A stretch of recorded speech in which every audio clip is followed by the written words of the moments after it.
kular hakani kesni. Bangan tray hok yaki kamjong. Hop do.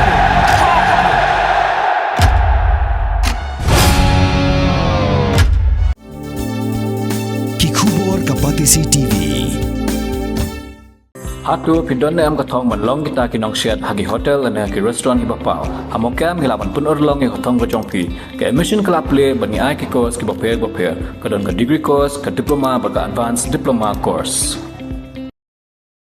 Superintendent of Police ka East Khasi District uba Vivex EM haka khat santri uchileu arja pun rio. Ulayat hu bakat kum ka Kaiphod post mortem kala Pynpaw bakat kum ki dakishin ki Kpoh kam shim lalap setia ba ka jingsha penchitom jong uba Trophimos khong maulo kan lam shadu uput ba un klat no nakani ka slap thai. Handai ula pentip ba ka Kaiphod ka Pynpaw balalap ba haka Kpoh jong u ki don ki Kynja yet Banep ka bakadau hi kat kum ka jingkano ba uba Trophimos ubam yakihit haka jing akram gilap thai kubor ba Vivex em ure thu ba ki pulit kitang up shu saat li ki Kaiphod ban tip shu halor ka jingyap jong uba Trophimos komman chu pun kan mau kpa jong uba Trophimos ula ujor da ka ejahar chiki pulen da ka bakan no ba khon jong ula du ai ya ka jing em na ka jing sha pen stom ha ki dikhot ka village defense party ashnong penter nila iyo ka postmortem report mrei kam patlong pura ka report hakaba kala Pynpaw ba kidan ki dakmong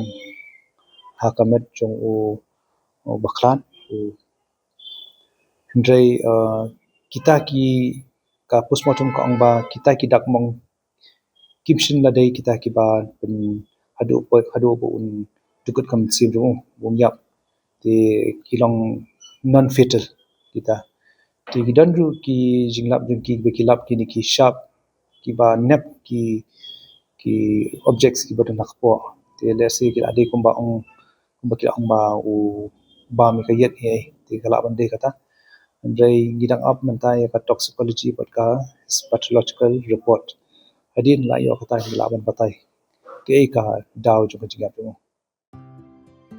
Mornings are always busy. Everything feels fast. I hear mom shouting and I'm trying not to be late. Outside, Shillong is already awake. Cars move slowly, horns are loud.